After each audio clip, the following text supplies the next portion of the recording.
Yo, ladies and gentlemen, what's going on? It's You Got Talks Football. We are back again with another video. Today, we're going to be doing a little bit of a preview to the Leicester game. I got my boy Gunnar Soul's going to be joining us. We got a Leicester fan in Neil who's going to be joining us. And Deo might be joining us at some point in this video. We're going to have to find out if he'll be available or not. But he will try to join us at some point. Before we go any further, let me add Gunnar Souls into the building. Gunnar Souls, how you doing? I'm all good, man. How you guys doing? I'm doing good, man. I didn't get to speak to you after the game yesterday. Just give me a quick thoughts. What you think about the game? And also, people in the chat, do me a favor, please do hit that like button. But yeah, it's difficult, isn't it? Because it is against Bolton. But if I am to actually talk about the game in isolation, look, the youngsters came in, they proved themselves, and there's clearly a confidence from Arteta in, especially with Skelly, for example. You've got Ethan Nwaneri, who is showing people why we have confidence in him, why people like myself said, play him in the North London derby, play him against Man City, because he is ready, because he's shown an abundance of confidence. He didn't even look nervous for his home debut. And I get it, Carabao Cup, the crowd is different. It's a lot younger, and obviously there's a different atmosphere, but the players were, the fans were behind the players, and we didn't really have many shaky moments. I know the goal that happened, that we conceded was a little bit disappointing, but other than that, we were quite comfortable. Regardless of the level of rotations that we did, it was good to see Raheem Sterling get a debut as well, and a phenomenal debut at that as well, and with an assist and a goal. That's going to set him up, to have a good success and confidence as well. And I'm not even going to say criticism, but the only thing that I was a bit annoyed by, and we know it was never going to happen, was Bukayo Saka, starting. Because for me, I just wanted him to have a rest as well. If you're going to go rotate, but I do understand the kind of thought process behind it. You can't go too young and rotate every element of the team. So having maybe Saka in front of Ethan did help Ethan Nwaneri in this game. But overall, yeah, I think it was a solid game. It's difficult because the opposition is Bolton, no disrespect to them, but we're levels apart at the moment. So, and even our next game against Preston, it's going to be similar reactions. I'm not going to go over the top with it, but again, look, a brilliant game. Got 5 goals. It's a good confidence boost, to stat padding, whatever you want to call it. But yeah, it leads well into the Leicester game, especially with the kind of games that we've had. It's good to see players that we may not have seen on a regular, with, playing Spurs, playing playing City, playing Aston Villa. We weren't ever going to see, some of these youngsters maybe be bred into this, but having back-to-back games where they are winnable and we can, somewhat rotate is going to be good to see.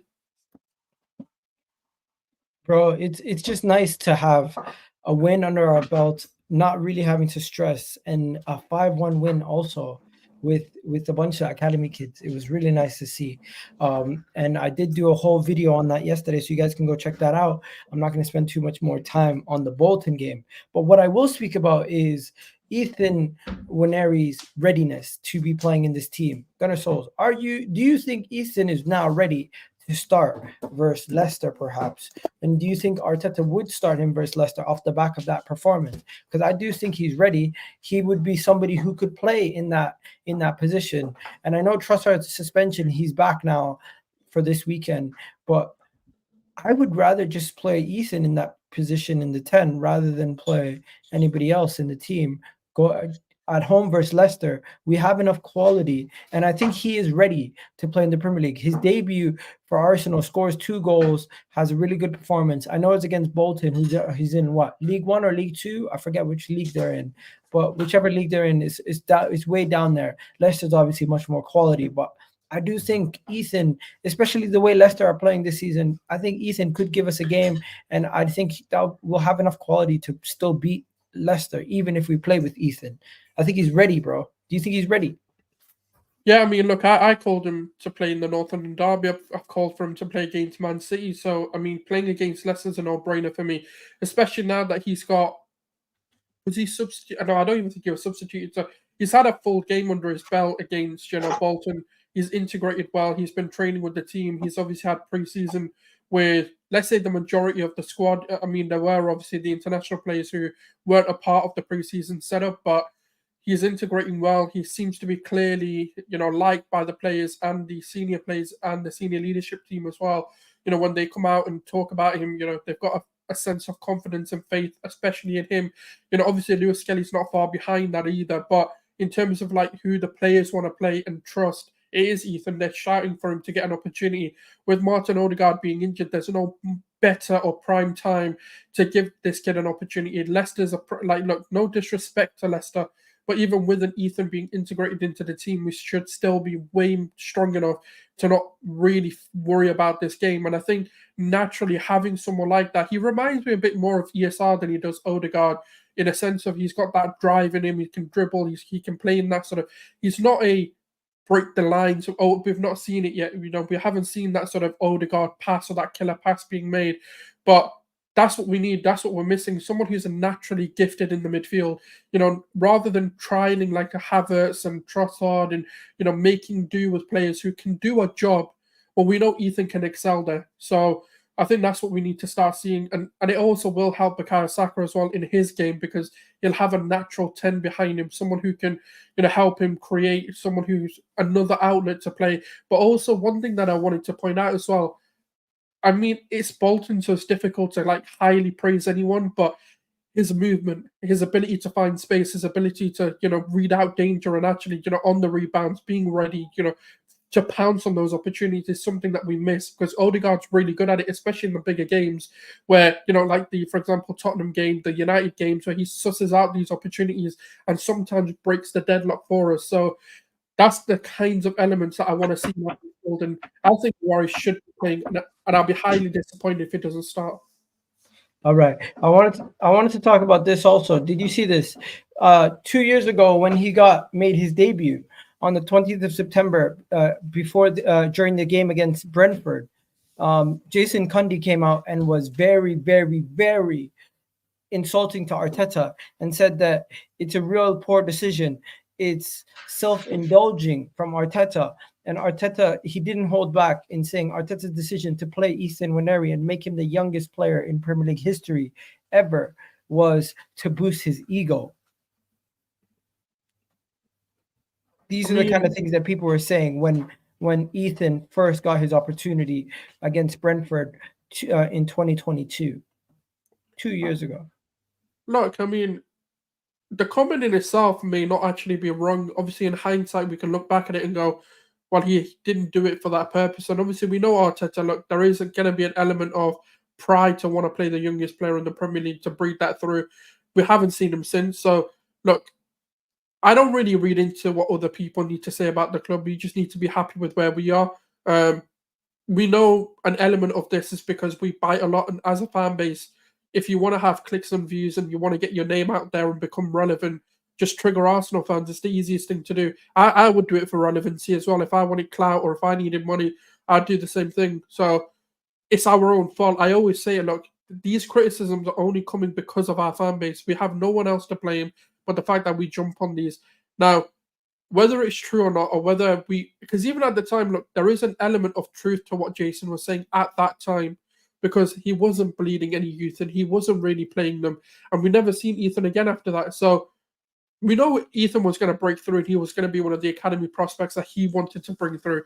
But at the same time, I just don't read into it too much. I'm not really bothered by what people have to say. It's about Arteta actually proving that it wasn't done out of vain. It wasn't done out of an egotistical move, and it was done because he genuinely believes in the youth. So we just have to wait and see what happens. First thing, I think this just goes to show you the bias from the media and how crazy they are about everything. But we do have the Leicester fan in the building, my boy Neil. Yeah, I don't know if you met Neil before. He's a regular on Carefree Lewis's channel. He's a Leicester fan. I'm pretty sure his channel is called Beyond the 90 LFC. Big up to you, my guy. Hope you're doing well. You went down. We didn't hear from you for a year, but you're back now. You're in the building. We need to talk. We need to talk Arsenal, Leicester, and we're gonna get back to the Arsenal exposing stuff and talking about all the media bullshit. Because Roy Keane sent some crazy comments we need to discuss. There's also some comments that we need to discuss about the Premier League predictions. But you know what? Since you're here, maybe we can talk about the Premier League Opta stats predictions as the next thing that I'm going to talk about. I don't know. Do you guys really care about Opta stats when you see stuff like this, when they make predictions? Do you really care? I'll be honest. If they're aligned with my beliefs, yes. If they don't, no. I'm biased like that. But in general, I can understand. But they're just basing it off of stats over the last few games, which makes sense. But as you know, life and football isn't based off of stats. Otherwise, we won't watch it.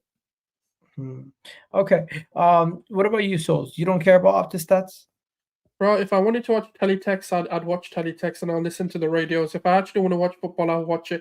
Now, you can get a computer to predict everything, but at the end of the day, they're never going to get it right because there's so many variables, so many things that can happen. Look, Rodri's injured. Are we now going to say that out-and-out favourites to win the league? No. All right. Kevin De Bruyne could get injured. Tomorrow, like Haaland could get injured. By the way, I'm not saying that I want these players to get injured, but the same could happen to us. Like Saka could get a long-term injury. Odegaard could become a long-term injury. Raya could be out forever. And all of these factors is Opta taking that into consideration that injuries could happen. No. So it's just bullshit, man. It's just whatever, innit? Neil, do you think you guys are going to get relegated? So I still... There's so many different factors. The fact that I think by the end of the season, Leicester will still finish 14th. The problem is at the moment is our manager. Our squad is still, if you on paper, is good enough to stay in this league. The bottleneck at the moment is the manager. I mean, we just played. Yes, we heavily rotated against Walsall, who are a League 2 team. We didn't get our first shot on target until 76 minutes. It is dire. I'm not. For me, it's the board needs to make the decision, but I can only see it. You've been watching football a while. You know when players are starting to turn. You know when you get that feeling from seeing it. And again, I want to give an opportunity, but you've got to show me something to give the opportunity. Who's the manager? I think we'll stay up. Steve Cooper.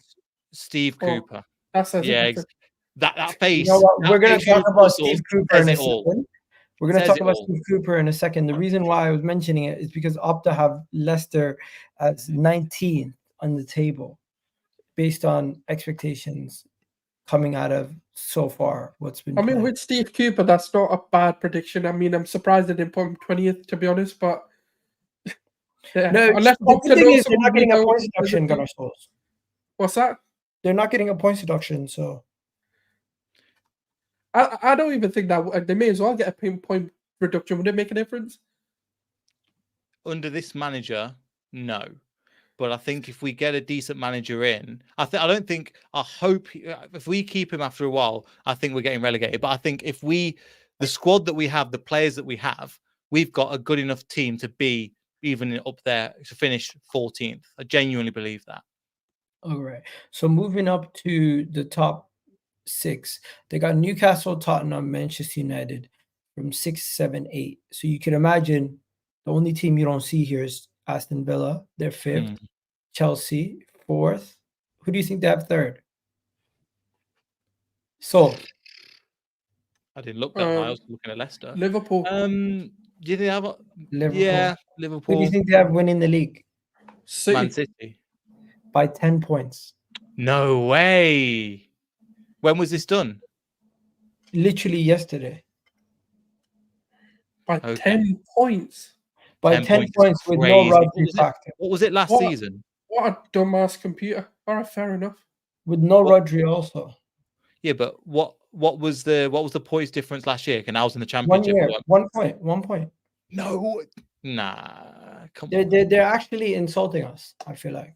Because we're 2 points away from City right now, and they're giving them a 10-point, they're giving them an 8-point swing from now to the end of the season, knowing that we still have to play them at the Emirates.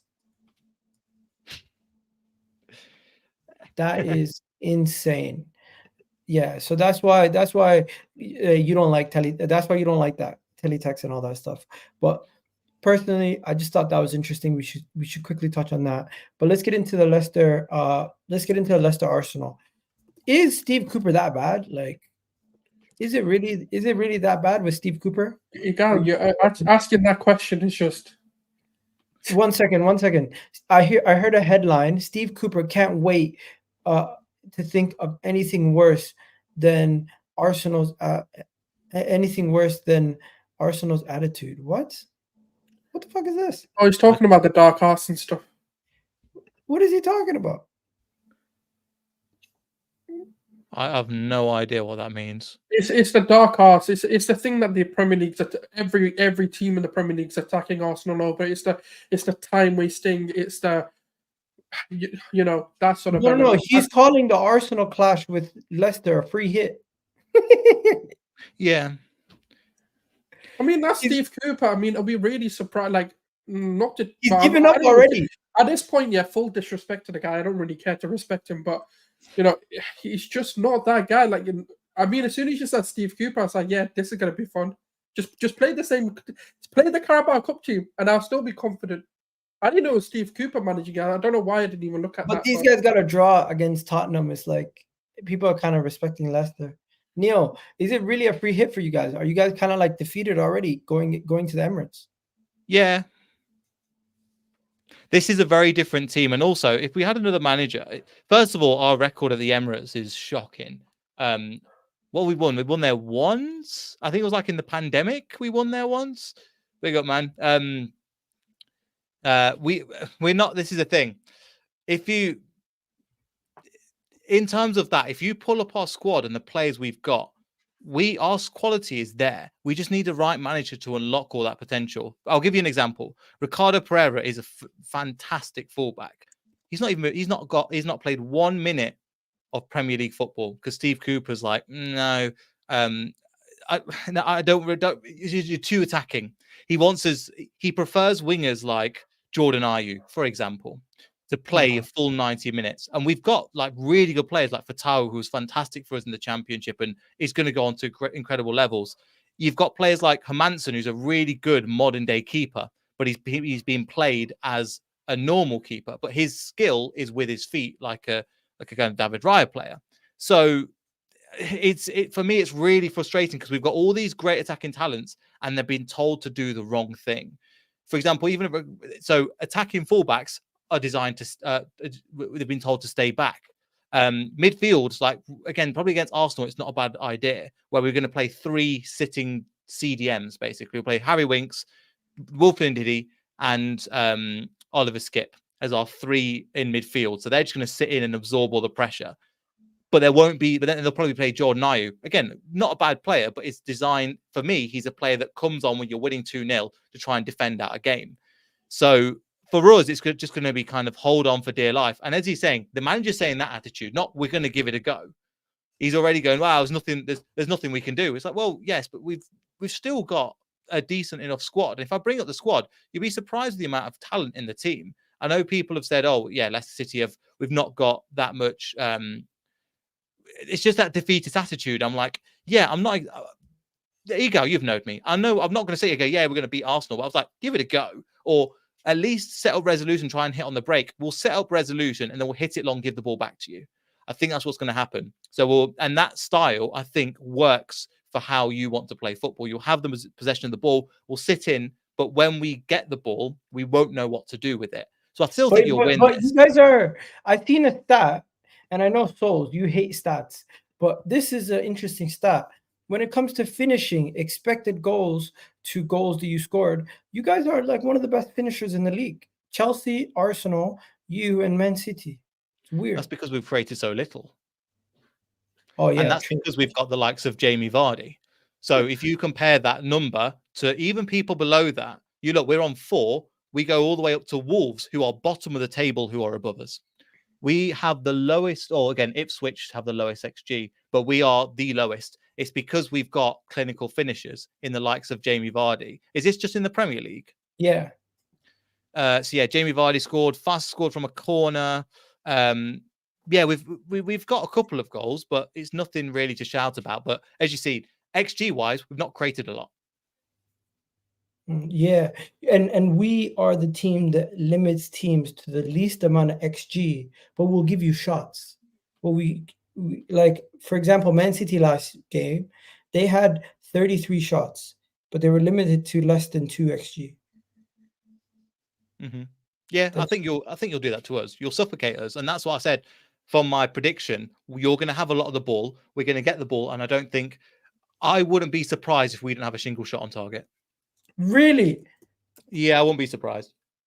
Wow. Souls, talk to me. What's your thoughts for this game before we go into Neil's thoughts of the game? I mean, it's difficult because I haven't actually watched enough of Leicester to actually make a prediction to how they're going to come out in this game. But yeah, looking at their squad, I mean, it's quite surprising how much they're struggling in the league because they actually do have a decent squad in terms of who they bought in, like Facundo from what's it now, Brighton that he came from, and you've got Edward as well, who's a good player. Like these, and you're right, like like Edward can be a good player, like in a situation, for example, playing next to Vardy instead of maybe playing a 10 in a different situation, like turn it into a 4-4-2 type situation. I'm still quite surprised you've got Wilfred Ndidi because this guy was touted to be like one of the next best things and, going all over Europe, but you still held on to him. Maybe that injury that he did have in it, I think it was in your final season, must have really impacted him. But you've got a talented squad, like looking at it on paper, but yeah, as you said, the manager just cannot get the best out of him. Knowing Steve Cooper as well and his approach to games, you should be doing a lot better. But I'm not that worried. I mean, I wasn't even worried, even if it was Enzo coming into this game. So, like, even if it was Maresca or Steve Cooper, I mean, we've got to be confident beating the relegation teams, especially at this stage of the season where they're not going to put their entire heart out into a game. Yes, when they're battling for relegation, when they've got, all those, like, even a point matters, that's when I'm a bit more worried. At the business end of the season, these kind of games become scraps and they become a bit more difficult, and they do approach them very differently because there's a lot more to play for. Whereas at the beginning of the season, it's a formality to beat them, and I'm not being disrespectful to Leicester, but for an Arsenal, for a Man City, for example, especially for going for a title, these are the kind of formality wins that we shouldn't even be going into it with, oh, this can happen. No. If it's like a Crystal Palace or someone who's a bit more established, like an Aston Villa or like an established Premier League team that's been there for a few seasons, then yes, I can be worried. If this was the first game of the season, I can be worried. If this was, let's say, the 30th game of the season, I'd go into it with a bit more cautious because that's when they start battling and fighting. The first game is always to make a statement. The 30th game is now when the league kind of makes itself up and everyone knows what their objectives are, whether they need to get points for fighting relegation, whether they've been relegated, whether they're in for a title shot. So that's when it really becomes a bit more of a shaky game. But right now, like, with no disrespect to anyone, it's a formality. We need to go and win. Bites is saying we need to change the way that we play. He's like, the great finishing XG for them is deceptive. I hear that. The manager needs to let the defensive mindset rest and just go for the win and play more free football. Is that for Arsenal or is that for Leicester? Because that's what I was wondering. I think he's talking about me. I mean, he's speaking about Leicester, but I kind of disagree with this because it's not about just letting the players go free. It's about balance. And I feel like with Steve Cooper in any of his teams, he lacks that balance and striking that balance when to attack, maybe playing it in phases as well, because they have the talent there. Like, they've got players who can really hurt you. And it's about playing that in phases and playing to your advantage, even if you're going to be a transitional team and, sitting deep and, absorbing pressure, but then hitting them on the break. You've got to have the players that are going to commit to that. Jordan Ayew, can be a good player and can be dangerous. We know that he scores against us all the time. But in the same breath, when you're talking about a 90 minutes, when you want to transition, that's when you really want your, is it Fatawu? Yeah, you want him, you want your, Facundos to come in and actually, play because they commit. Yeah.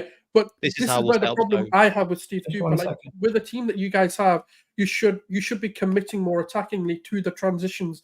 But that's where Cooper kind of fails. And you're right, you need a better manager. But it's balancing that, not just saying to them, go out and attack. Mm-hmm. And just with that as well, I think somebody's put, we've got enough depth. We've got 2 squads worth of decent players, in my opinion. We've got better depth than Ipswich. We've got better depth than Southampton. We've got better depth than Everton. We've got a good 2-team squad. And I can bring up the full teams. There's players like Connor Cody that's missing from this. Again, is he going to pull up trees? No, he's a solid Premier League defender. Yannick Vestergaard, who's actually one of the first players that has kind of, how do I say this? He's gone out in the cold because he's basically criticised the manager. From what I've heard, the manager's tactics aren't good enough. And said, there you go, fine, we left you. We're going to leave you on the bench. I can bring up the rest of the squad. Yeah, Ricardo Pereira, again, not being played. That's why he played at the weekend.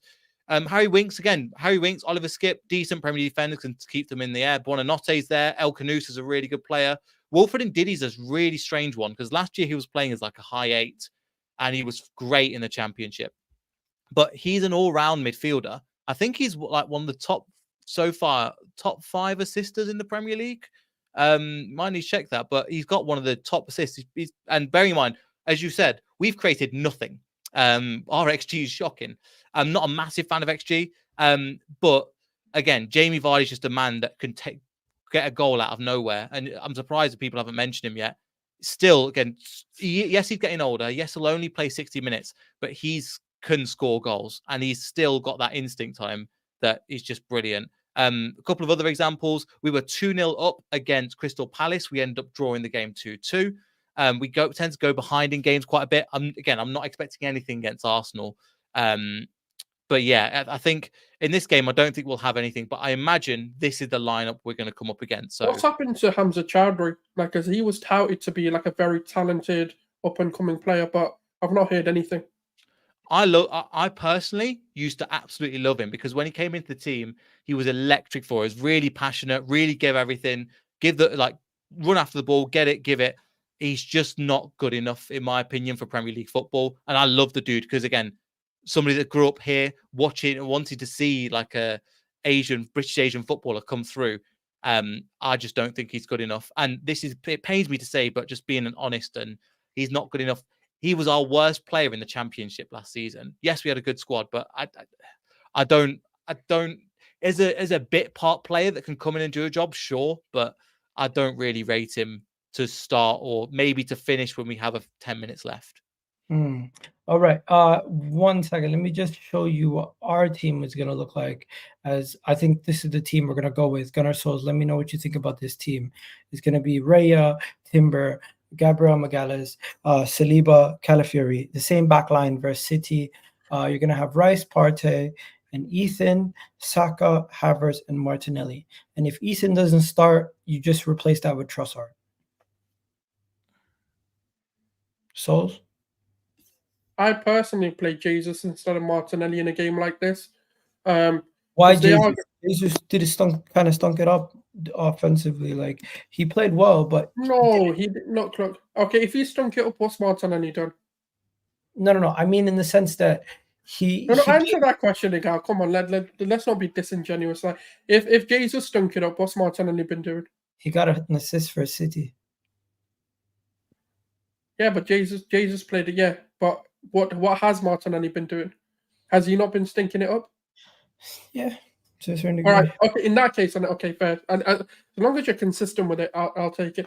But for me, the reason why I'd want to play like someone like Jesus instead of Martinelli is because I do think they're going to sit deeper in a game like this, but Leicester isn't going to necessarily give us enough room to allow him to use his pace, to allow him to use his chaos to kind of open up opportunities.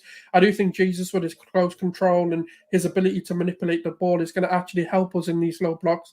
The only problem that I have is Trossard's perfect for a game like this, but the problem with Trossard is every time he starts, he stinks up the gap. So I'd rather him come on as an impact sub than actually start. Whereas with Jesus and his ability to press, his ability to kind of find spaces where there isn't space, is what I like about him, and I think that's what suits us. Now, obviously, this is going off. What are you doing? Are you playing Havertz in there? No. Havertz stays where he is. I'm just taking Martinelli out and putting Jesus in that position. Oh, Ethan's staying though. Yeah. The rest of it, I agree, but I just think Jesus suits this team. I'm not saying that's what will happen, but he hasn't played Jesus out wide yet.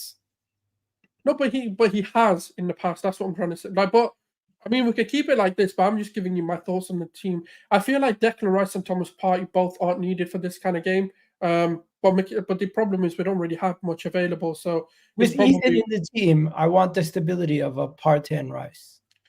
Oh, you guys worry too much, man. You don't even rate him. This is why I have a problem with a lot of people. Like, do you rate him or not?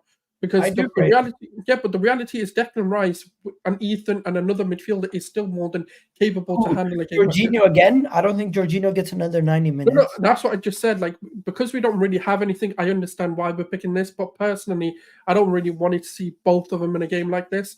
But yeah, no, we're going to win regardless, I think. So I'm just going to enjoy. I just want Ethan to play. I think that's the primary one for me. If Ethan doesn't play this game, I kind of start losing faith. Arteta wants to integrate youth, but we'll have to wait and see.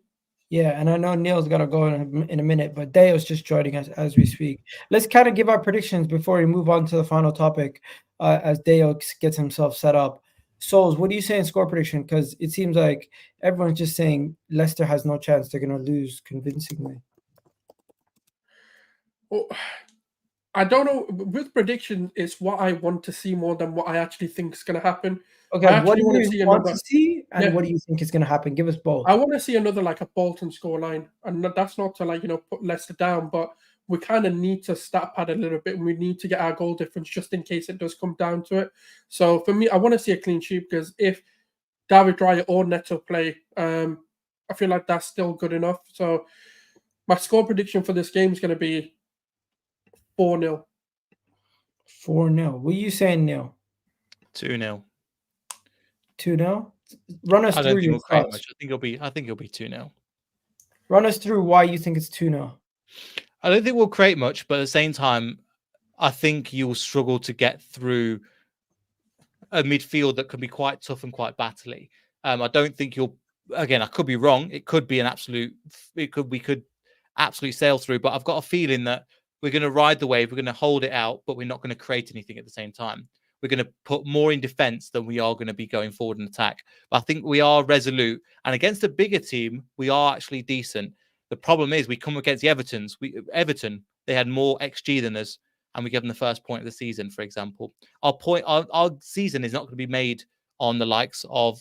Then it's not going to be the case of Arsenal's, Man City's, Liverpool's. It's going to be the people at the other end of the table. So for me, it's a free hit in my opinion. All right, Deo, you with us? Deo's not with us yet. Yeah, I'm here. If you can hear me, my camera just went. Look, dude. Sorry, guys. Sorry, I'm late. My son flooded the house, so I had to call someone to come. The damage is horrible. So yeah, it is what it is. Is your setup in the basement? No. I'm upstairs, but I'm like the whole downstairs living room. There's like water dripping. We had water literally leaking from the ceiling fan downstairs into the dining area and the living room and all that. So hopefully insurance covers it. Yeah, but it's still they just came to do an estimate. The guy just gave me an estimate, and that's why my blood pressure is up. Bro, but it is what it is. Get your thoughts off all the headaches, man. They better go and whoop Leicester 5-0 for me to be happy this weekend, because at this point, yeah. No, but my score prediction will be like a 2-0. I think 2-0? Yeah, I think personally, with the injuries that we have right now, and the way we, even with the goalkeeper issue, I think we're going to set up more defensively. I think we're going to start getting more like when we play other lesser teams who want to play low blocks. Like you saw what happened with Bolton. Of course, it's Bolton. I know they're not the best team, but we didn't play our first team as well, and we had more possession. We scored more goals. We created more chances because they played that defensive low block against us. So teams that do that will probably be able to punish them. But I think Leicester is a good team, and they can hit us on the counter. We have to be careful. I'm more concerned about us keeping a clean sheet than anything else. That's what I'm more concerned about, like us keeping a clean sheet than anything else. I know people are going to talk about goals difference, but if you're not scoring against us, we definitely are going to have better goals difference than the other team. Like if we don't concede any goals, you know what I mean? So yeah. So 2-0, I think is what we might get. We might get more, but I would suspect that we end up with a two goal lead and a clean sheet. Fair enough. Let's talk about the rest of the stuff that we need to talk about, though. Let me give you my score prediction, guys. Let's be honest. This team, we should be battering them. No disrespect to Leicester, they're a relegation side. We're one of the best teams in the league. We're at home. We need to not only be winning this game, we need to be winning this game convincingly. My only concern is, hopefully David Raya is okay, because there's some conversations of doubtful. I don't know if he's actually going to miss the game. I hope he doesn't. Ben White is going to be okay, but I don't start him in this game. Martin Odegaard's still going to be out. Zinchenko's still going to be out. Moreno's still going to be out. Kieran Tierney's going to be out. Tomiyasu, does he even play football anymore? We'll have that discussion another day about Tomiyasu. But at Arsenal, we've won 11 of our last 13 games against Leicester in all competition. We make it 12 out of 14. We're undefeated in 11 of our last Premier League games. We're going to make it 12. Leicester have failed to win a game in their last 10 Premier League games. They're going to make it 11. And Arsenal are going to keep a clean sheet, keep the clean sheet goal running, get another convincing win. We scored 5 versus Bolton. So if you score 4-0, you're happy, right? I'm happy. I think that's what we're going to do. I think it's going to be a 4-0 victory. If It's good to get the goal difference up a little bit as well, just in case we need it. It's just trying to get every metric that we can. We go top if we win this. No? Are we playing before City? We're playing Saturday 3:00. Okay, so City play before us, but then if City drop points to Newcastle, we could go top. Oh yeah, they do. Yeah, they play 12:30. If City drop points to Newcastle, which is a tough side, we could go top of the league this season. St. James's Park. Ooh, okay, this is a tasty Saturday. We could go top of the league. So 4-0 victory, get those goal sheets up, and bang. Where did they? Isaac, if you're listening, lad, this is your chance. If you beat this City team, we may just sign you. There you go. Now we're talking. Now we are talking. But yo, we need to talk about the stuff that's been going around. I don't know if you've seen it. But there's a lot of talk about Arsenal's tactics. And I know Deo is gonna have a field day with this because he's gonna hate it as much as I did. But basically, yesterday, everybody and their mother, especially Roy Keane, especially Graeme Souness, had a major issue and criticism to Arsenal's tactics this season. Yo, Deo, you there? Yeah, I'm here. Your screen is blank. I can't see anything, but you're there. Yeah, my camera is not. I don't know what's going on. I think there's. Yeah, I've just moved a lot of stuff around, but yeah, I'm here. All right. So first, you got Mark Goldbridge saying how Arsenal getting criticized for parking the bus with 10 men away to City makes it make sense.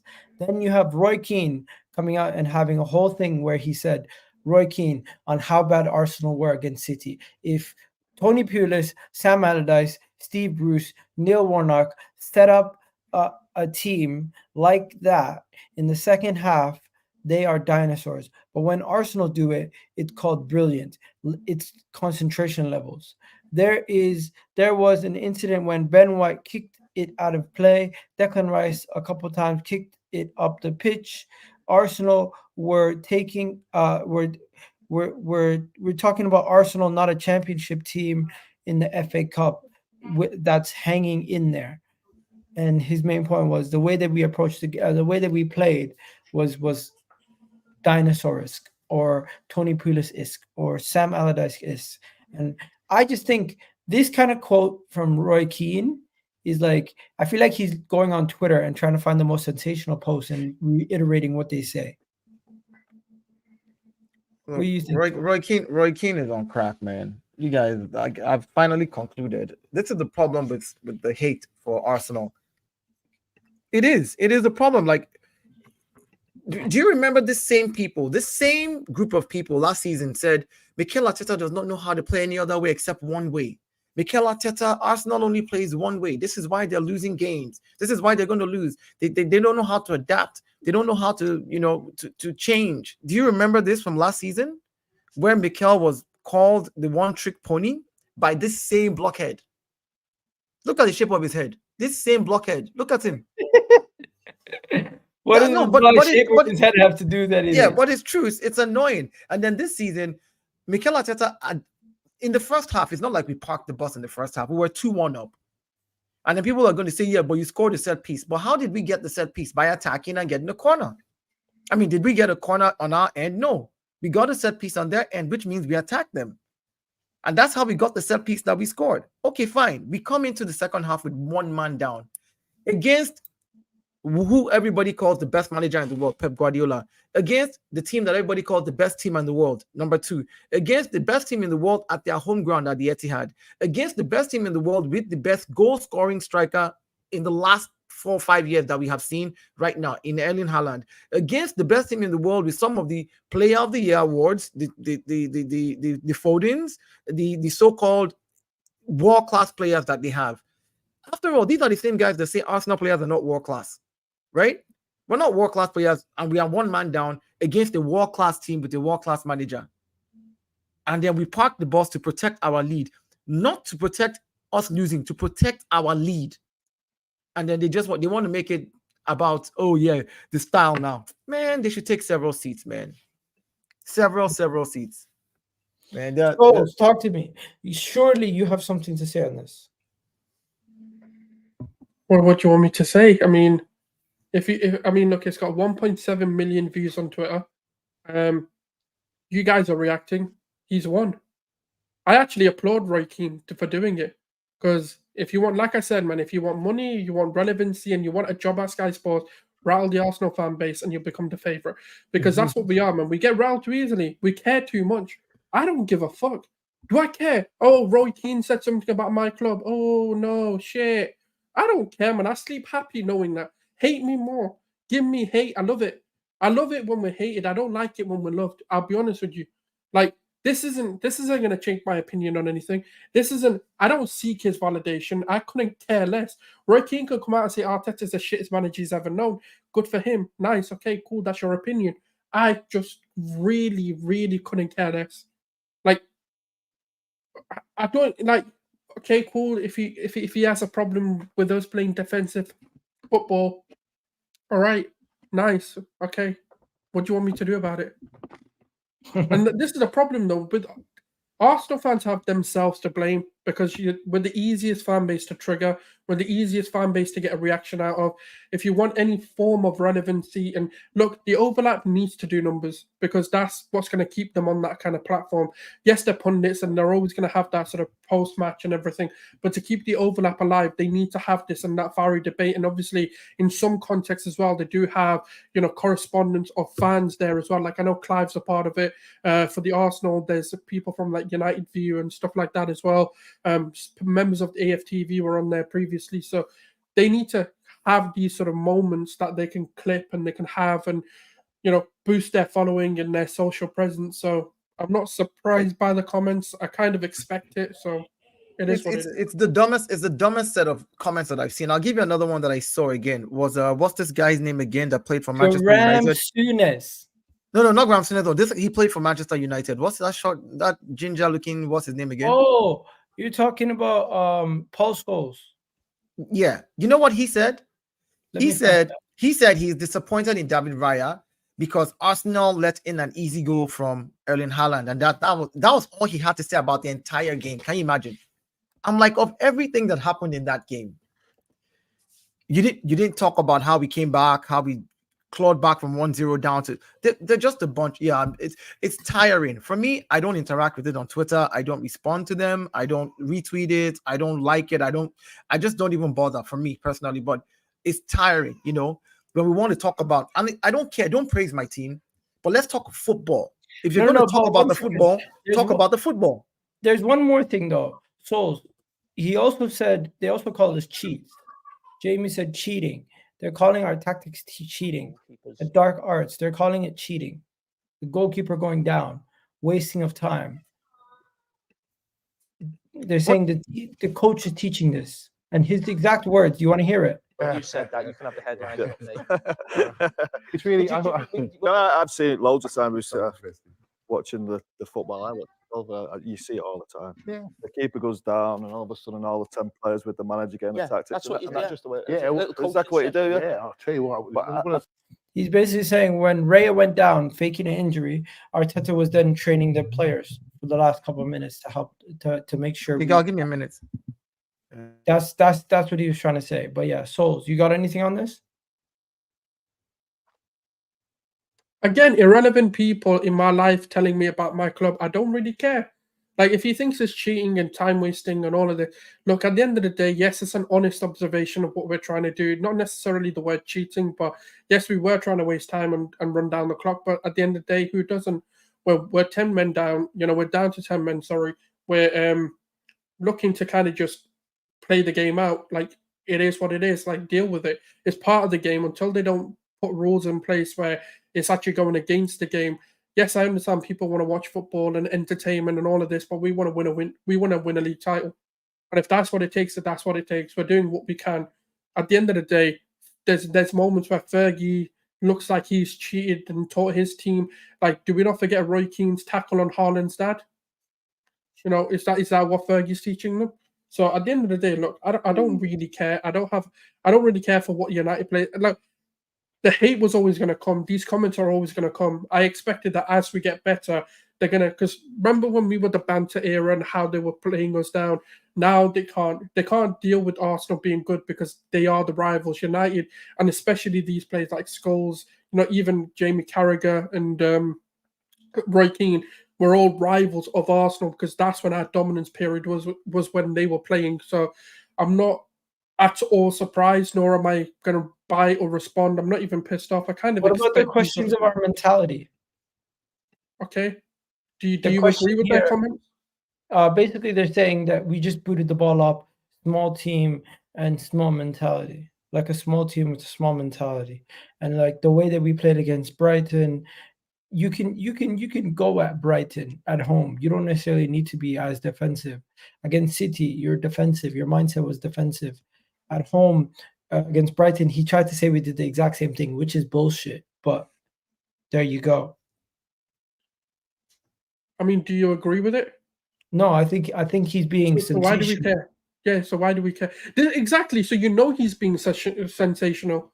Like, and this is the part of the problem that I have is like, these are such nothing comments. Like, okay, cool, that's what you think of us. Okay. I What don't about care. Graeme Souness? I think Graeme Souness is genuinely being serious. He's not being sensational. He's saying Arsenal basically said to Man City, "You are so much better than us," and had an inferiority complex against City. I think that's a fair comment.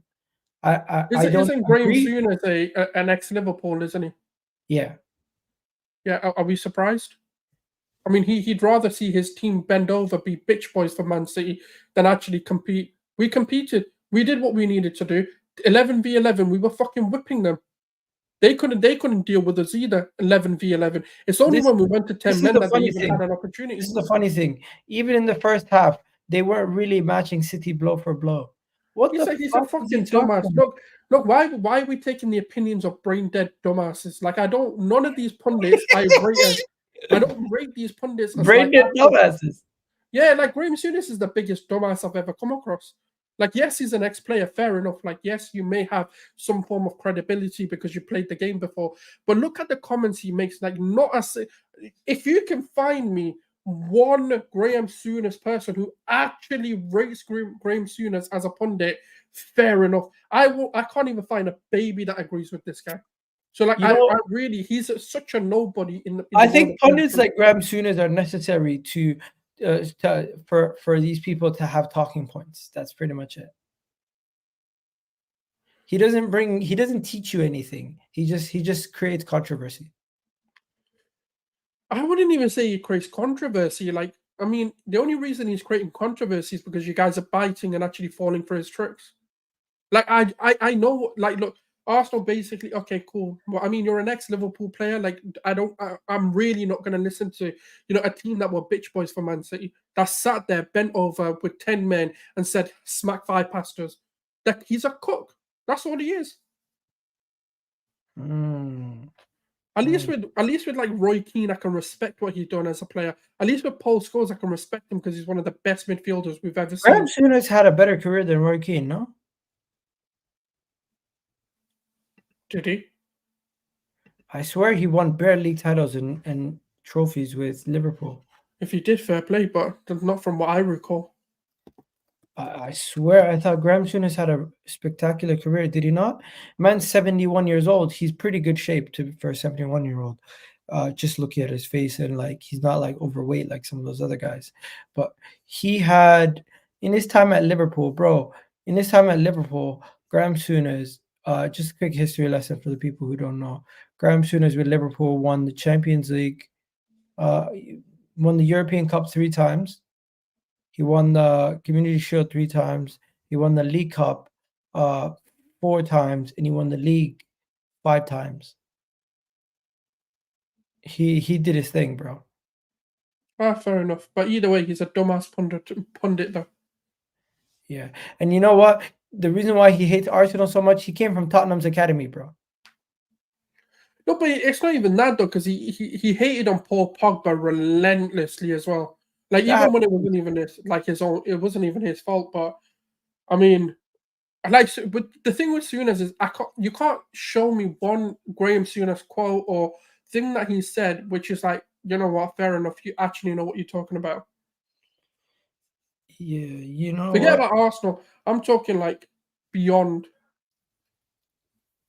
Hey, look, Whiteon. I'm not fucking 100 years old. I fucking don't know what Graeme Souness done, but Roy Keane had a great career. I can respect that. Yeah, I don't know how many league titles Roy Keane won, but I Wasn't definitely it like know 7 or 8? I'm sure. Like he won a lot. Like he was in that period of. Yeah, I just don't know if he had the same amount of like Savoy as him. We'll have to wait and see. Anyways, we're gonna wrap it up here. Souls, big up to you. Deo couldn't make it, unfortunately, today. He did have personal issues. Hopefully everything's okay in his house. But yeah, people talking about don't know ball. Listen, you don't have to know every player. Let's be honest. You don't need to know every player. We're done though. You guys have yourselves a wonderful day. Gunnar Souls, big up to you, my brother. Hopefully we beat them convincingly, and hopefully I can get you on the match reaction after the game. I'm gonna do the match reaction since the game is at 3:00. I won't do the match reaction at 3:00 after the game. We'll do it a little bit later in the evening. What time does the game finish tomorrow on Saturday? 1 second. 4:45, 5 o'clock, something like that. Hold on. That day there's a game. There's a Liverpool game at 5:30. Who are Liverpool playing? So if the Liverpool game's at 5:30, Liverpool are playing Wolves. I don't really feel like doing it after that game. You want to do it before that game? I can try to. I'll let you know. Yeah, let's because our game's gonna finish at what time? 4:30. No, our game's gonna finish at 5. About 4:30, 5 o'clock between. Our game's gonna finish at 5 o'clock. We're gonna have to. Oh shit! Should we just go live later on?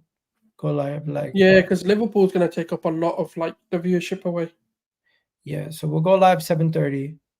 Should be finished by like 8 o'clock. Shouldn't be that long. If we beat Leicester convincingly, we'll go live for like half an hour at 7:30. If something negative happens, we'll go live immediately. Oh, but Deo's building. Deo, we're just wrapping up, bro.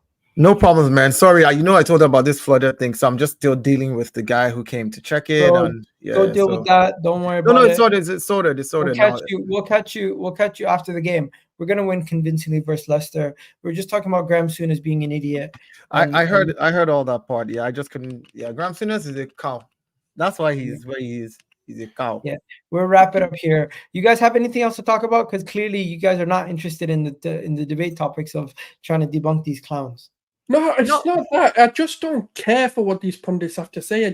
I know what they're doing. They're trying to get a reaction. That's what their whole they get bonuses on interactions in it. So it is what it is. Do they really?